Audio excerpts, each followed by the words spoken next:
lahko napovemo konec Gibanja Svoboda, kot ga poznamo danes. 4 leta so dolga, to je, če je teden dni v politiki dolga doba, kot pravi Aljaž, ne, so 4 leta neskončno dolga.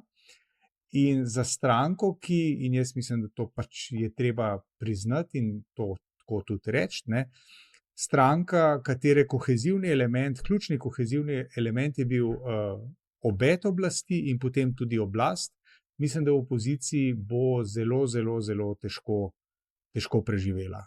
Tako da jaz mislim, da če bojo pristali v opoziciji, da lahko začnemo gledati prve indice, kdo se bo kam premaknil.